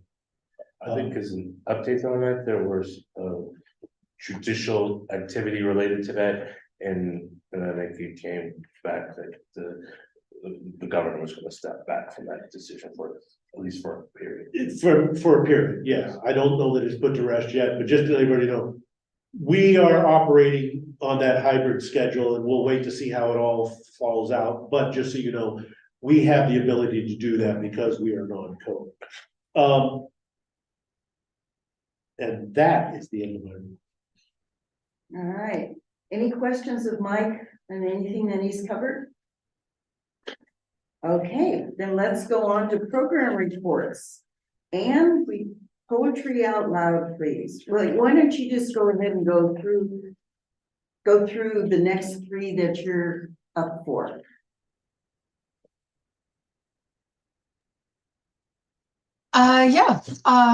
Yeah, just very briefly, Lance talked about this earlier. State finals for Poetry Out Loud is this Saturday at the Sheldon Museum in Lincoln. And if anybody happens to be in or near Lincoln, you're welcome to come because it's actually a fun little event. I think it's going to be about 2 hours long rather than 2.5 hours long. Matt Mason is again going to be our MC, and he and his winning personality make it lots of fun. We also have a special guest by the name of Maria Corpuz, and she's an Omaha-based. She's a journalist. She runs a radio show on public radio. She's a poet, and I think she'll bring some interesting energy to the program. So it's coming up this weekend. We'll find out who our state champ is, and that student will make it to Washington, D.C. at the end of April. And as a reminder, is this the first time that a library was one of the sponsoring? It sure is. Yeah, it is the first time. And I think we might talk to the librarian there and talk to more libraries about expanding that. Excuse me, I've got a dry throat. So there were no schools in Lexington participating or in that area, but the librarian at the public library, Jennifer Norton, jumped on the opportunity, and she had a very small group of students, and she has a student, I think they're from Lexington High School, but I'd have to check about which high school they're from. But yeah, so there's going to be a student from Lexington participating in state finals. So that's a lot of fun.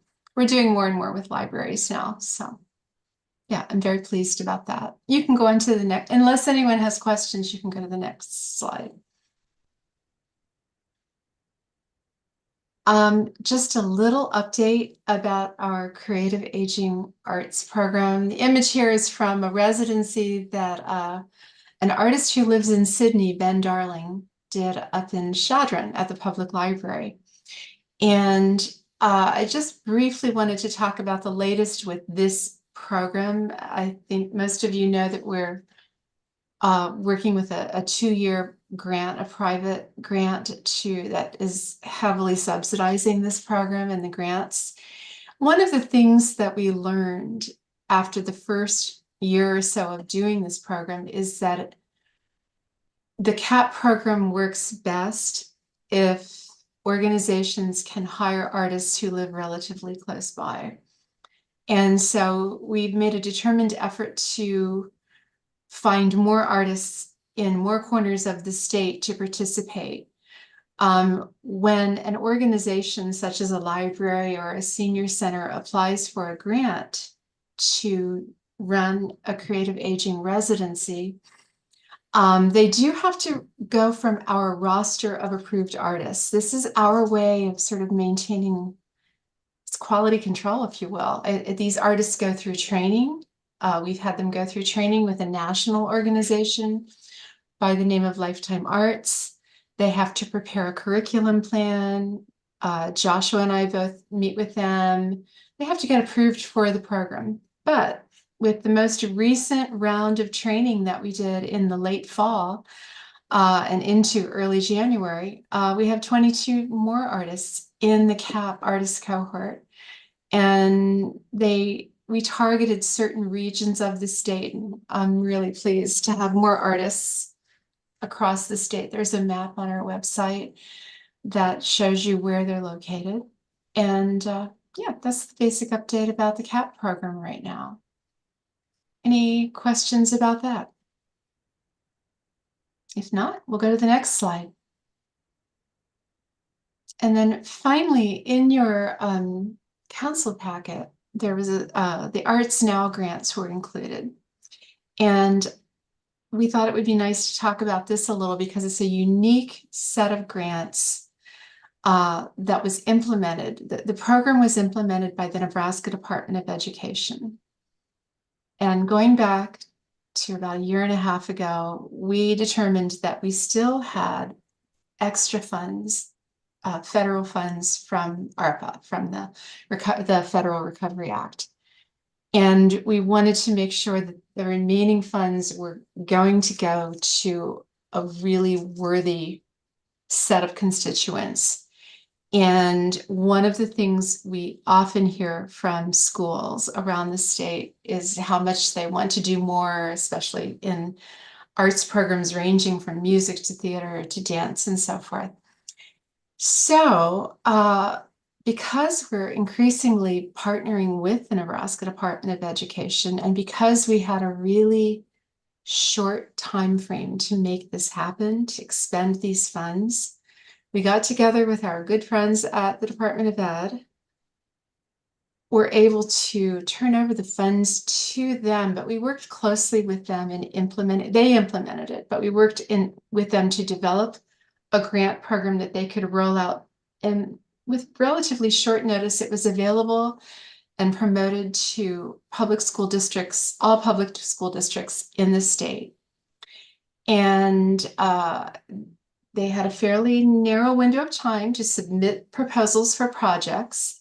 The projects ranged from, oh gosh, mural projects where students would be involved in making ceramic tiles and putting up murals for their community, to music projects that spanned different school buildings within a district where there was some collaboration, say, between the elementary and the middle school and the high school students. So there was a wide range of projects, and they're summarized in your grant packet. When we worked with the Department of Ed, it was important to all of us that they be distributed across the state. We could not make them exactly the same, but we worked with there's something called the multi-tiered system of support. For our purposes, this turned out to be a 5-region area across the state where each region serves roughly the same number of students. And so part of the criteria when these grants were funded was mostly it had to do with the quality of the grant applications, but it also had to do with making sure that the funds were distributed across these 5 regions of the state. So indeed they were. There are grants going out to 23 different school districts that in turn are making these projects take place in, I think, 79 schools. And so the grants are in process. The final reports for the funding is coming in, and they'll be sending us narrative reports about what they've done this year at the end of the school year. And a lot of these grants will also have an extended life beyond the life of the grant itself. Many of the schools were able to purchase some really great equipment and supplies to extend their music programs or their art programs. So that's a little bit about the Arts Now grants. Are there any questions about that program? Just as a point of information, all of our all the grants that we fund with federal dollars have to be project oriented. They can't be just recognizing artists or, or buying equipment, things like that. There has to be a project that comes of it. And so that's the reason why our IAF grants that we talked about earlier, they have to do a project as part of what they get that grant for. And in this case, the schools had to develop a project along the lines of what Ann talked about. Through that, we were able to get them some supplies and things like that, which a lot of the schools is what they really needed. But it did have to be project based. Just as you hear us talk about grants in the future, that's sort of the underlying need of the federal dollars, is they have to be project based. Okay, thank you, Ann. Any questions? Okay, thank you very much, Ann. Those 3 are really exciting. Okay, going on to creative districts. Rachel and Talisa, I'll let you guys do the dog and pony show. Thanks, Sherry. Yeah, just wanted to give everyone a quick update about creative districts. Here on the first slide, you are going to see all of our officially certified districts. We have 29 so far, which we're really excited about. The different colored stars mean they are in various steps in the process. So the gold stars are the ones who are officially certified. So you'll see that they are spread across the state. Can you go to the next slide, Sam? Hold on, Sam, yeah. real quickly, and I apologize, it got cut off there at the bottom. The Haymaker Creative and Historic District, our new council member Jeannie hails from Cozad. And so I wanted her to see. Yay. Into a large, they built a whole new wall there and big old signage at the entrance to their creative district. And of course, you can see there what the folks in North Platte did for their canteen district. So good on Cozad. Absolutely. Yeah, and this spring they'll be adding some landscaping to that. They were able to get the sign done before winter hit, but this spring there'll be some nice landscaping there too. I like the light bulb logo. Thank Josh. Josh on our staff created that for us. Right there. All right, and then here's the second slide. You can see the different districts who are in the process. We will continue to work with districts to get them officially certified throughout the year. And as time goes on, we allow that to be flexible so that communities can work at their own speed. We saw a big influx at the end of the calendar year of 2023 because there was a deadline for a different grant program, which I'll talk about in a minute. But that's why we saw such a big influx at the end of that calendar year, but they can become officially certified at any time. And Mike has put some nice clippings there at the bottom. We're getting a lot of great press about the creative districts. And the various projects. So I know Nebraska Public Media has done a mural program that has shown a few times and has featured murals in our creative districts. And the exciting thing now that I feel like we've gotten through that initial push of getting a lot of districts certified is we really get to now dig in a little deeper and work with them more one-on-one. So for instance, the funding expo that we held as part of Arts Advocacy Day, as Mike said, we had 22, 23 different districts represented, and they were able to make contacts with each other and then also with various funders. And so it was a really successful day for them. We're also putting together workshops regarding public art and how to put public art into your community. Megan and Talisa are working on that, and then also a public art database so that they can start to record those pieces and have that information in a historic way to be able to pass along. And for people visiting, they'll be able to see what there is to do and visit in the districts. So one thing I mentioned was that other grant program, and that was through the Department of Economic Development. And Sam, if you would go to the next slide. There we go. Thank you. In 2024, the grant program called the Civic and Community Center Financing Fund, CCCFF, for short, is only for creative districts, for communities that have an officially certified creative district.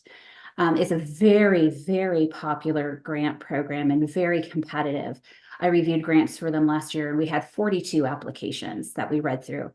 And they're only able to award approximately 5 to 6 million in the grant program. And so they always have a lot more requests than they have funds. And so this was a way to be able to partner with creative districts and provide some extra funding for creative districts and be able to kind of narrow that applicant pool and give them a better chance of rising to the top. And so you'll see here the different applications that we have received. The review panel is next week, so I do not know who is funded yet because those decisions have not been made. But still, they received more applications than there is funding, which is always something we like to see because we want to see that need. We want to be able to tell the legislature the demand for that grant program. So it's a grant program that is run through DED, but they partnered with us. So it's a great way to be able to work together with another entity and provide that funding for creative districts. Talisa is going to talk to you about another program project that we're working on with the creative districts. But if there's any questions about the program overall, I am more than willing to answer those. Rachel, I have a question. You mentioned that there are 29 certified now. How many total with the letters of interest and all that that are moving up the process? How many total? So there's 20 more in process. I will fully admit there are a few that may not make it through the process. But the way we see it is that the way the process is set up is no matter what they do, it's a good thing. So even if they don't get all the way through the certification process, if they're having conversations with their community, that's great. If they're bringing their local government into contact with their local arts council, that's fantastic. So anything that they're doing to have the arts at the table when talking about economic development, it's a win. So even if they don't make it through that whole process, but there are 20 more that are in process.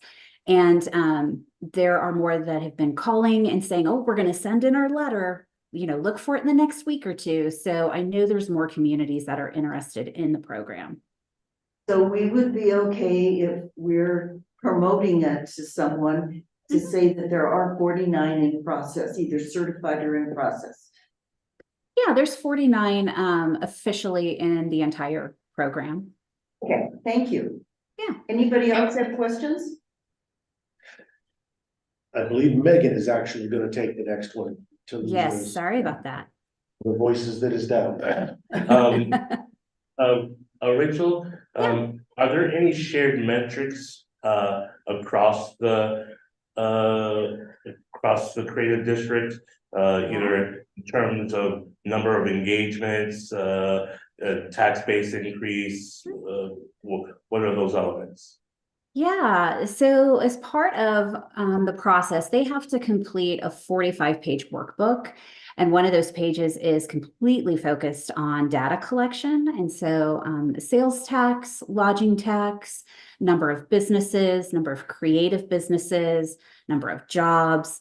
There's quite a bit that they have to track. And we start tracking that in the planning process so that we're getting that information early on. And then we track it. Districts are certified for 5 years. So we track it all during that certification. Every year they report those numbers to us. And so we're able to track that data as they move along. Now, when we created the program and we're planning it, we had data specialists who said, you may not see a large change for 5 years. Sometimes it takes a while for that data to see a change in it. So we're fully aware of that, but that's why we wanted to make sure to start capturing that right away in the process as well. So yeah, there is an entire page of data collection that we get from them so that we can track that through the process. Rachel, is our intention in the program to report that data at the closure of their certification, or are we going to publish a larger book at periods throughout this process? How are we publishing and sharing this data? It will be both. And it's for us to be able to report the data, but it's also teaching the communities how to use that data and tell their stories as well. A lot of times they're not quite sure what to do with it. So it's a mixture. We will be using it to go to the legislature to say, hey, this program is very impactful. We need more funds because of the popularity of the project or the program and how many communities are involved in it. And so we'll be using it along the way. We'll be using it at the end.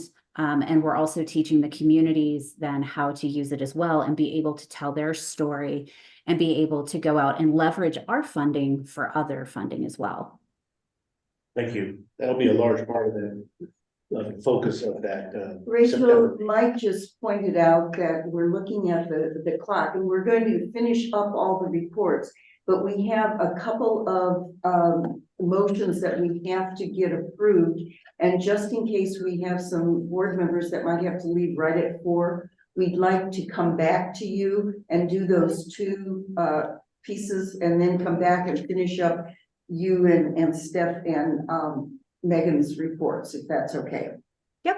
Actually, it's Megan's report that we want to jump to, the public art projects and Okay. the administrative fee increase. Okay, so we're jumping to Megan to, Oh, there you go. Keep going. There you go. Thank you. Great, thank you. Yeah, and so just a quick heads up, this is a proposal that we will need a vote on. So what you're looking at is a slide that has to do with our 1% for Art program. And since I know there are some new people in the room, the 1% for Art program is a state legislated program where for every new construction or renovated building that has a budget allocated from the capital appropriations, we get to fund artwork with 1% of the funds. And that budget is determined based on this 1% for art admin fee document. There's the full document is in your board packet. This one is just a snippet of the full document. So from that, this is our typical form, but we are looking at proposing an increase in the admin fee, which we take out primarily for maintenance of the 1% for art collection and for general travel that I might need to do if I'm going out to Chadron, for example. From 4%, which is what it is currently, and increasing that to 5%. And the reason behind why we want to do that is we would like to use those additional funds to pay the submission fee that artists are currently paying to apply for their project submission. We use SlideRoom for this project. It is a cloud-based program. We pay a base fee for that, but artists are required right now to pay an additional $10, and that is just not the standard anymore for public art projects. And so a little bit additional rationale behind that is listservs that I post these requests for qualifications on. And that's just how we get the information out to artists, require that in order to post your RFQ, you're not charging artists that submission fee. So right now I'm limited as to which listservs I can post these RFQs to in order to get it out to artists. And so we're already kind of limiting the feedback from artists that we're getting. Also, kind of the biggest one here is that artists' submission fees are somewhat similar to an artist or anybody being required to pay to apply for a job.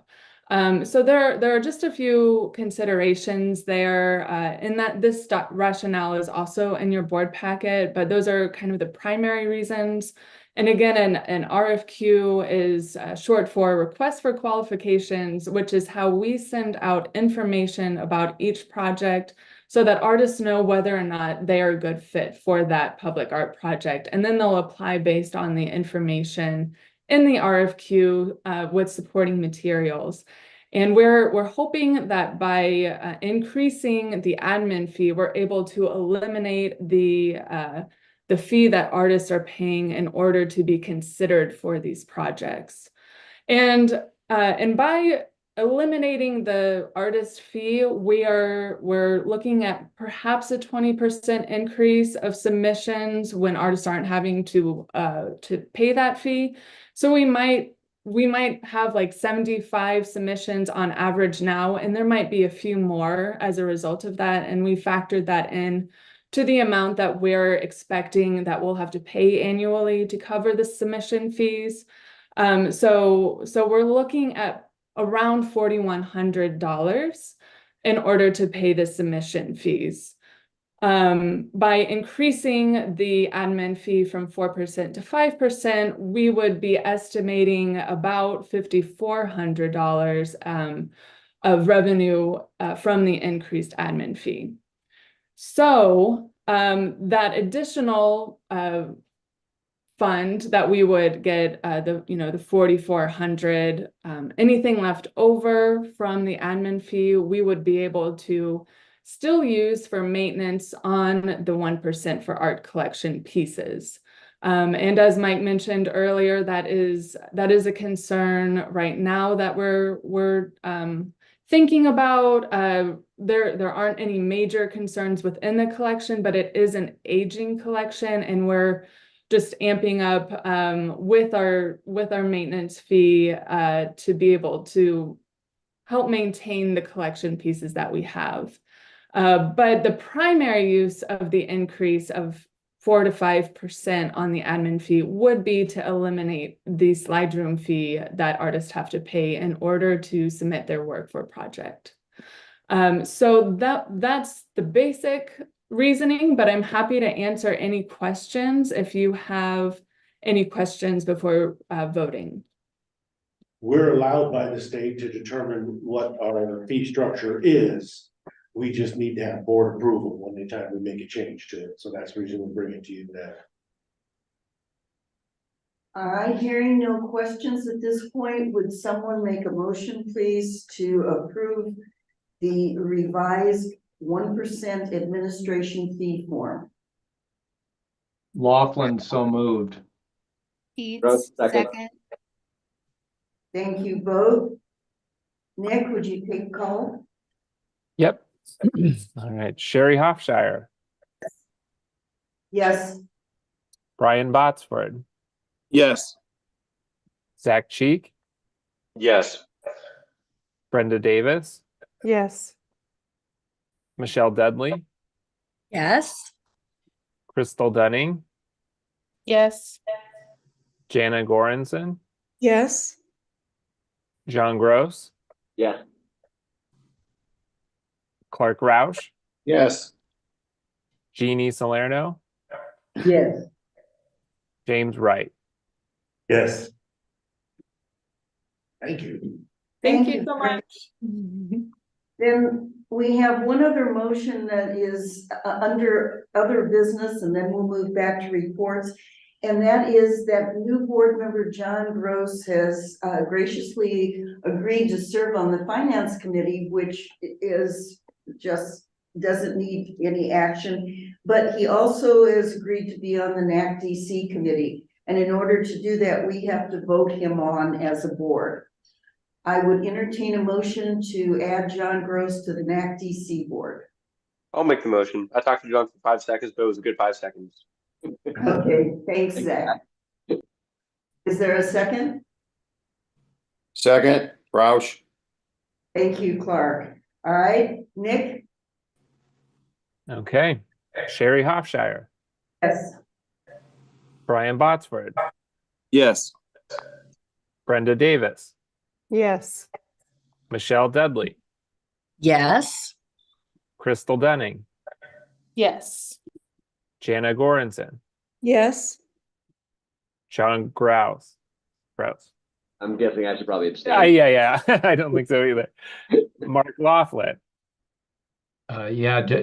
John, you and I don't know each other. I look forward to serving with you on this council and also on the NAC DC, but I'm just the only thing I can go on is Zach's 5-minute recommendation. So I have a very thin yes, but look forward to working with you.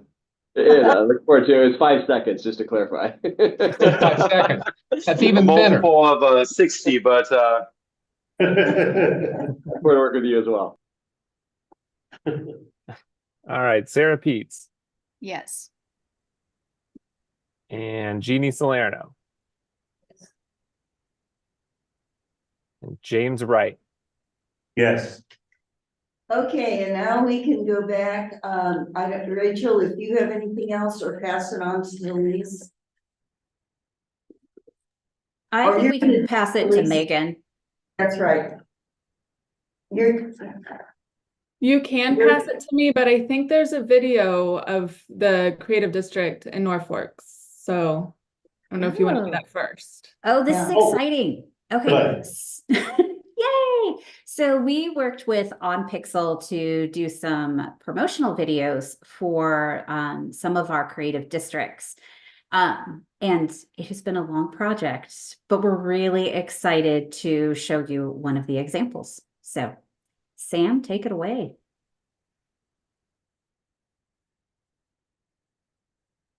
Sound?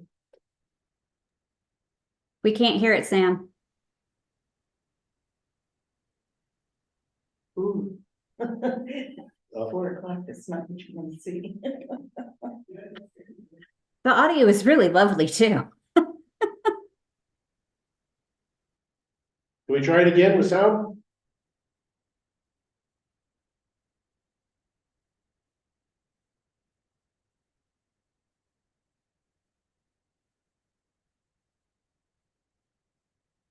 She's saying what a great place Norfolk is. There's music playing. All these things. Still no sound. Thank you, Mark.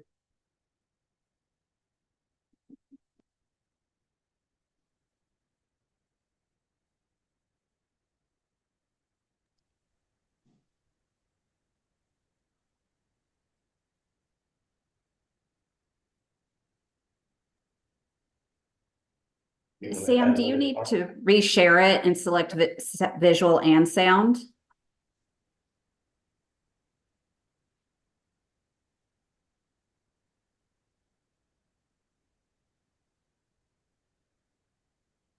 I think we're gonna have to send that out to everybody. They're going to be on the website very shortly. We will send you all a link to it so that you can enjoy them all.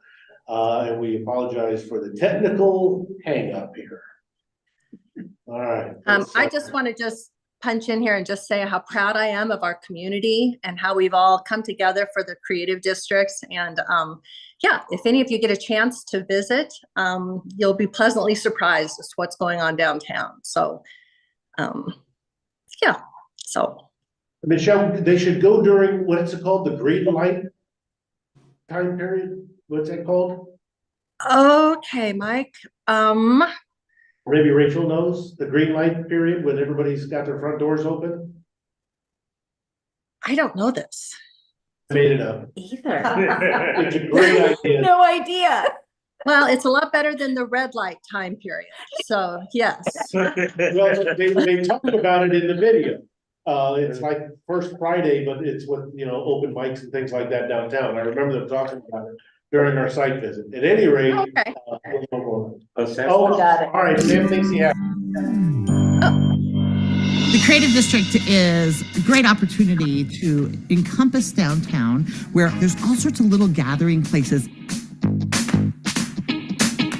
including that park that is now home to concerts and our farmers market and other activities.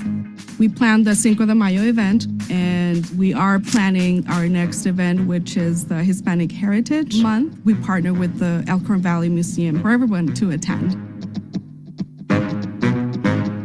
You have the sales that businesses put on, you have the downtown concert series, Green Light Great Night, all sorts of activities nearly every single weekend.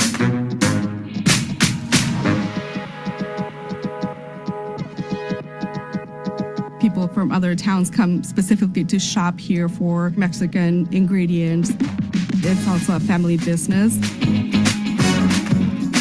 Encrypt Escape Rooms is the escape room here in downtown Norfolk. It's a great opportunity for all sorts of different folks to take an hour and escape the real world as they try to escape the room.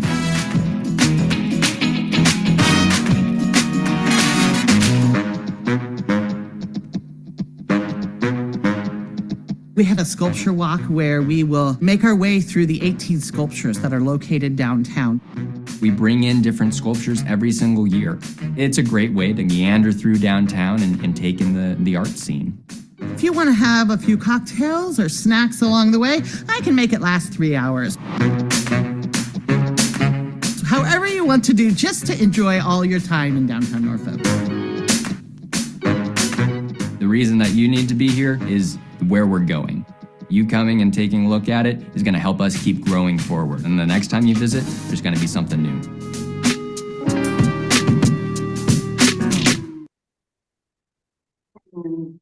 You should be proud, Michelle. It looks great. Well done. Thank you. Okay, does that take care of? Now Megan can talk about this.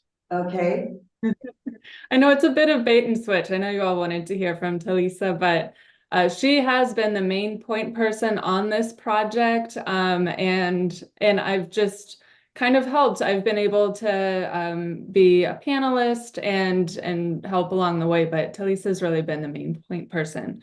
So this is another great example of how the Creative Districts is inspiring people across the state and how they want to be a part of it. And so from that, the Nebraska Journalism Trust reached out to us late 2023. So this has been a fast and furious project where we are celebrating the creative districts through posters. And so in like a very basic statement, we're collaborating with NJT to create posters for their spring fundraising campaign for the Flatwater Free Press.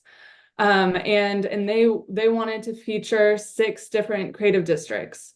And so we've been working with them to select artists within those creative districts. So they're making artwork about their communities and from their understanding of their community. And the idea is that we will continue doing this with the Nebraska Journalism Trust each year, and featuring different creative districts each year, and creating different innovative posters. And as you can see, all of these posters look very different and unique, and that's because each of the creative districts is just that completely different and unique. And here you can see all of the different artists that were selected. These are just drafts of their final poster. These aren't their completed final versions. But it is wrapping up very soon. So these should be out and published very soon. And, you know, I think right now the deal is you can get one if you become a member of the Flatwater Free Press. So I do hope that you're able to get your hands on one. There's some really cool artwork happening in the creative districts as visible here in this poster project. thank you. Okay, the next thing I have is the folk and traditional arts.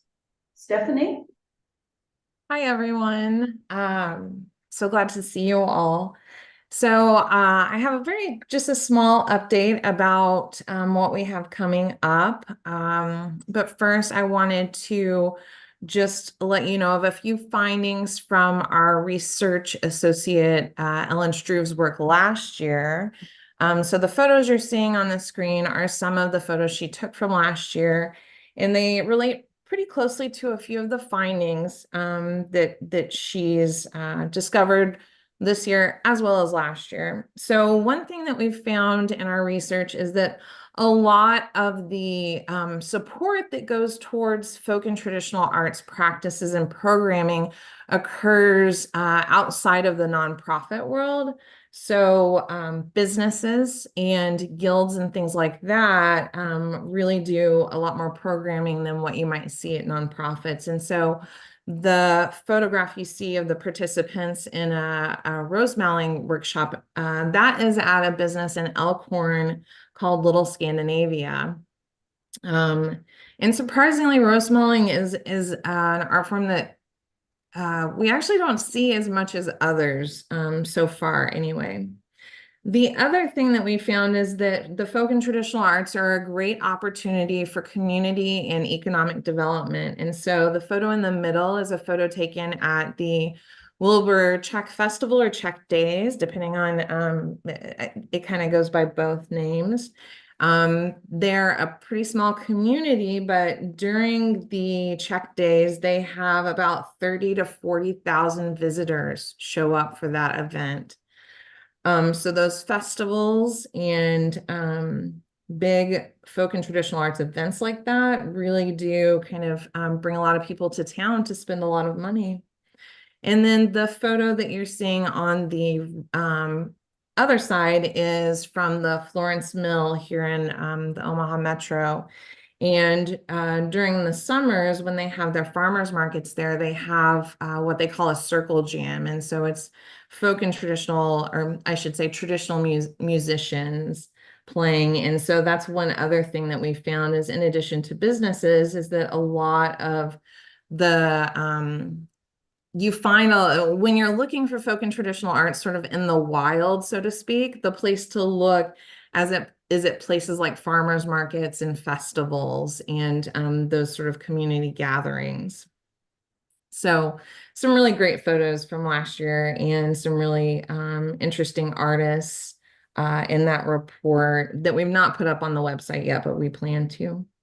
And then coming up, we just have a couple of things I wanted to let you know about. So if you recall last spring, we worked with artist Steve Tamayo to develop a nomination package for the National Endowment for the Arts Heritage Arts Fellowship. So we submitted that, got everything in. It's highly competitive. And so unfortunately, Steve was not selected. But I have sent an email to him letting him know. We didn't receive formal notice from the NEA. So I'm not sure if he received notice either, but I did email him. And so we look forward to hopefully renominating him.